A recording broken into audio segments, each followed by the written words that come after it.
Bienvenidos a un nuevo episodio de Interconectados. Bueno, si es la primera vez que estás escuchando, viendo este video, este sería el video número 45 y hay una serie de estudios que tienen que ver con un panorama bíblico que empieza en Génesis. Y hoy estamos desarrollando casi la última parte de la lección 7. La lección 7 lleva por nombre Llenen la tierra. Y el evento en sí tiene que ver con la Torre de Babel, cuando Dios dio la orden de que tenían que dispersarse, es decir, llenar la tierra. Sin embargo, el hombre, en vez de dispersar o llenar la tierra, se han juntado y se han quedado en un solo lugar, construyendo ahí la torre, diseñado por el hombre que quiso ponerse para sí como una bandera, como para adquirir fama y oponiéndose a lo que Dios había establecido, ¿verdad?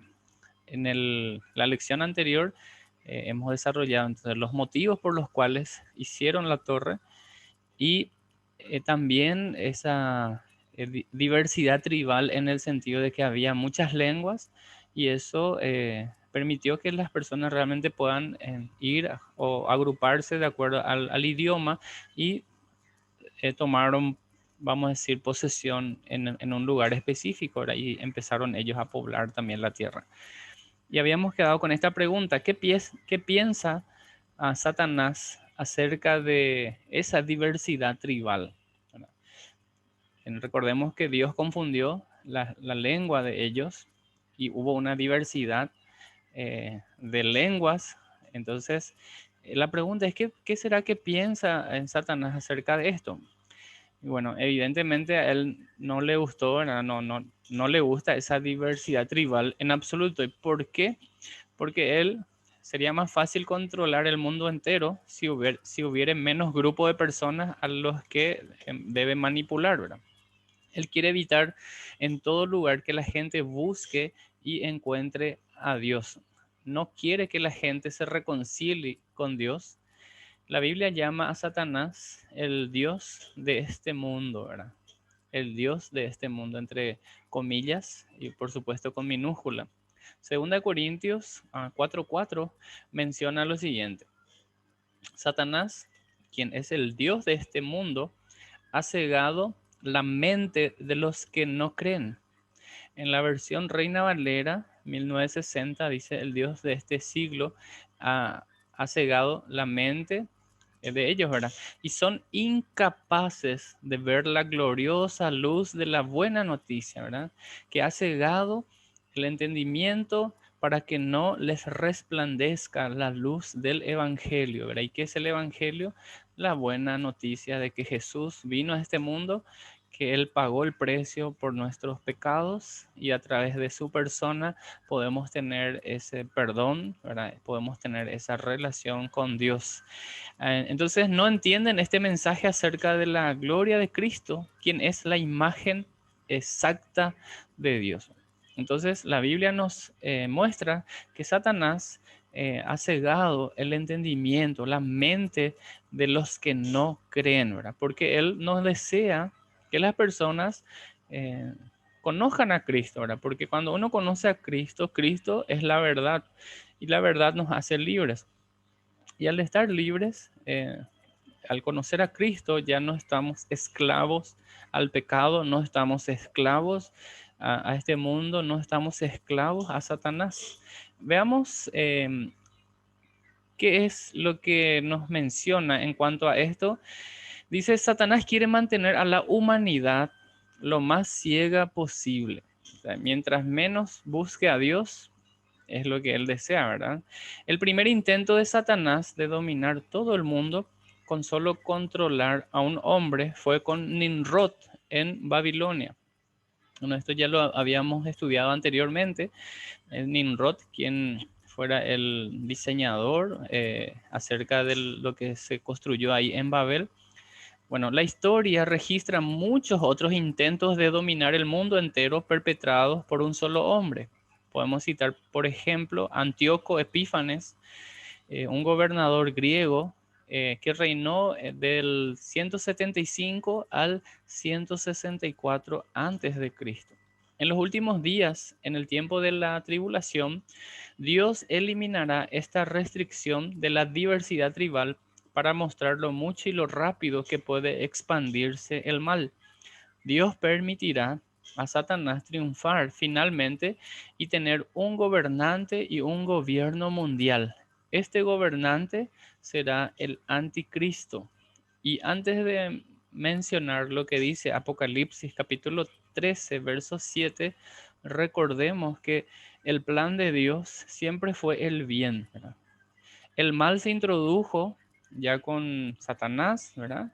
Génesis capítulo 3, la caída, y Dios mismo nos muestra en su palabra, ya en el libro de Apocalipsis, algunos lo llaman revelación, que ese mal está confinado, es decir, que hay un juicio y un día se va a terminar esto, ¿verdad? Pero temporalmente Satanás va a hacer de la suya en ese momento al final de la tribulación, y dice Apocalipsis 13:7, además se le permitió a la bestia hacer guerra contra el pueblo santo de Dios y conquistarlo. Um, dice, y se le dio autoridad, y está subrayado en nuestro material, ¿verdad? Y se le dio autoridad para gobernar sobre todo pueblo y toda tribu, lengua y nación. El anticristo pondrá a todo el mundo en contra de Dios e intentará frustrar los planes y los propósitos de Dios. Este momento tan horrible estará marcado por el fraude político, la guerra, la muerte, la hambruna y la matanza de creyentes, ¿verdad? Será un tiempo realmente muy feo, ¿verdad? Muy difícil para los creyentes en ese tiempo, y la Biblia dice que temporalmente Él va a tener autoridad y va a gobernar sobre pueblo, tribu, lengua y nación. Estamos haciendo referencia a esa diversidad tribal, ¿verdad? El anticristo, dice, es el que va a reinar en ese periodo de tiempo, ¿verdad? Sin embargo, Dios ya nos dijo mucho antes de ese momento que este periodo de tribulación terminará con su intervención directa y su juicio del mundo, tal como hizo en el diluvio, ¿verdad? Ok, vamos a avanzar aquí con este contraste entre lo que es Babilonia y Jerusalén, ¿verdad? Esta conspiración colectiva del hombre en contra de Dios surgió por primera vez en Babel, conocida posteriormente como Babilonia.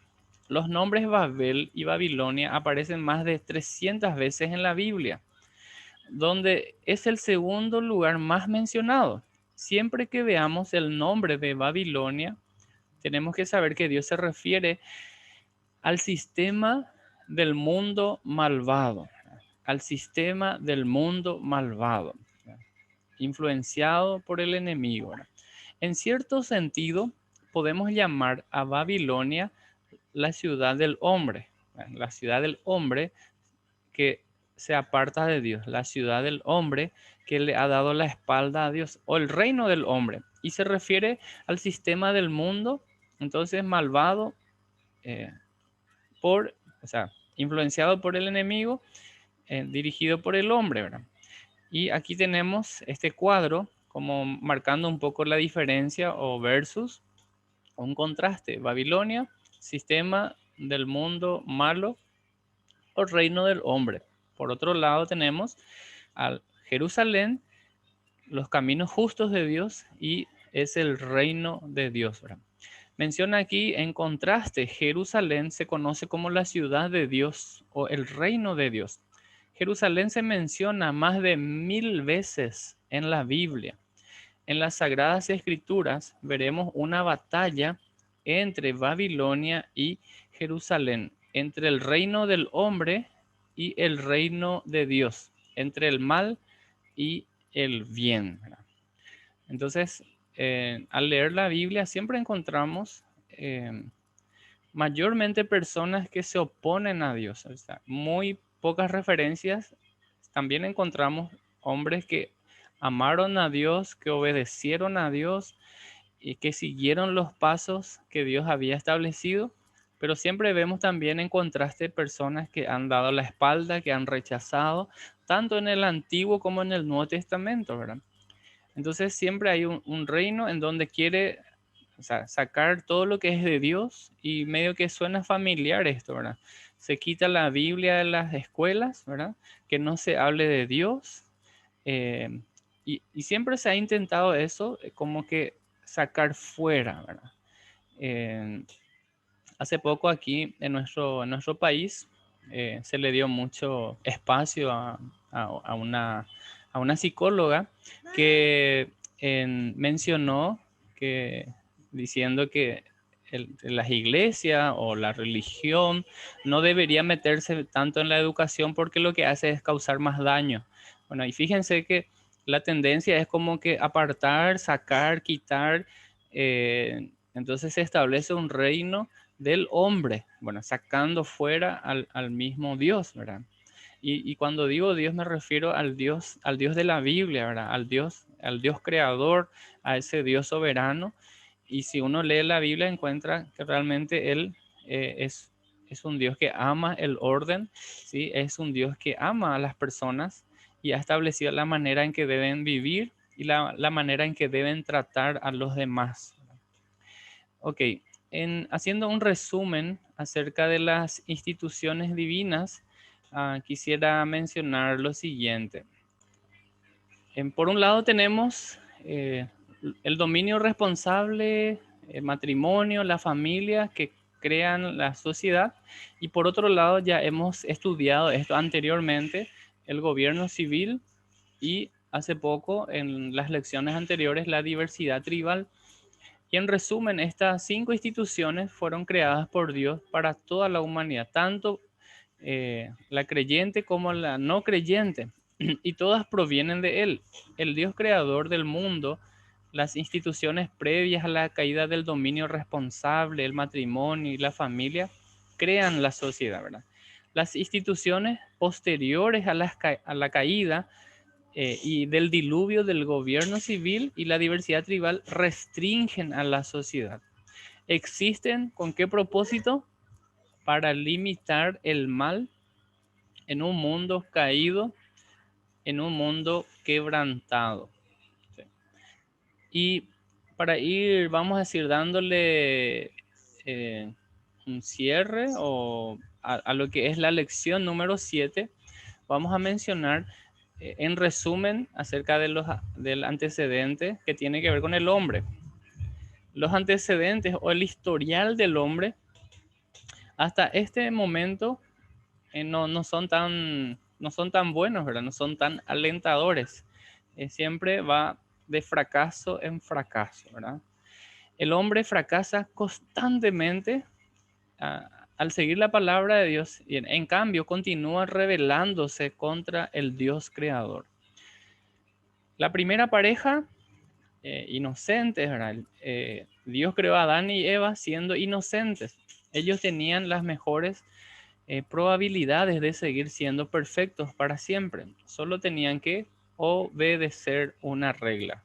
No tenían que comer el fruto, ¿verdad? Tenían todo el jardín y todas las otras plantas para consumir, pero, pero se le dijo de uno no podían consumir. Sin embargo, ellos desobedecieron, ¿verdad? Se rebelaron contra Dios. Y el resultado, el fracaso. La primera pareja, ¿no? Después, la primera familia.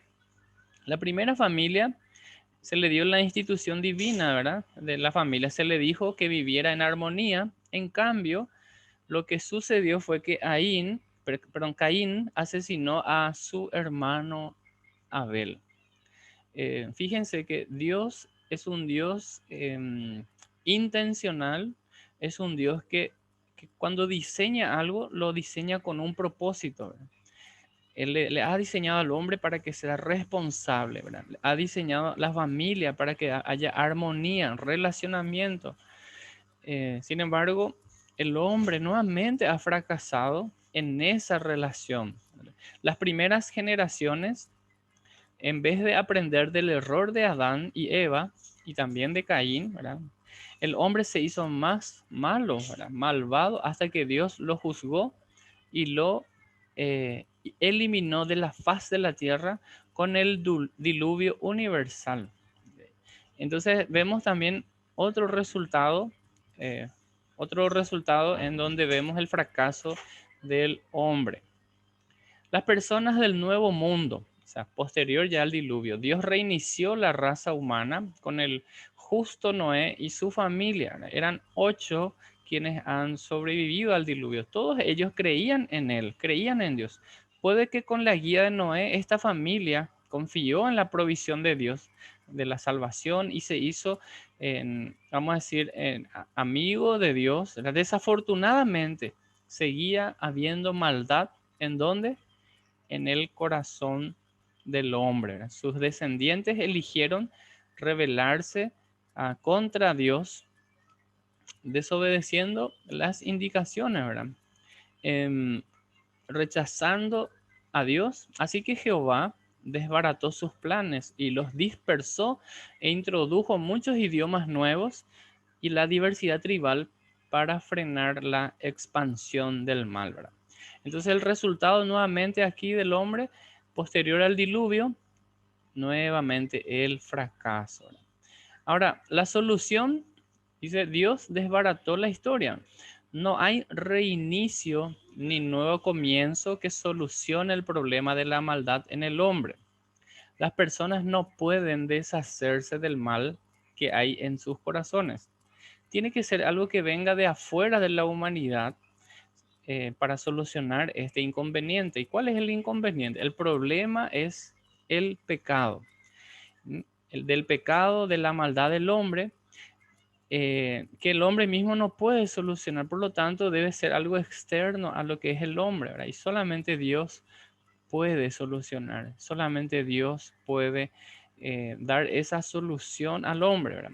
Algunas generaciones después de los eventos ocurridos en Babel, dice, Dios siguió adelante con su plan. Volvió a interrumpir el flujo de la historia del hombre y al hacerlo cambió su curso. La interrupción de Dios implicó a un hombre llamado Abraham, el octanieto de Noé. Bueno, estudiaremos a este personaje de la Biblia, a Abraham, en otra lección. Ahora, en cómo se hizo pagana la civilización y cómo intervino Dios.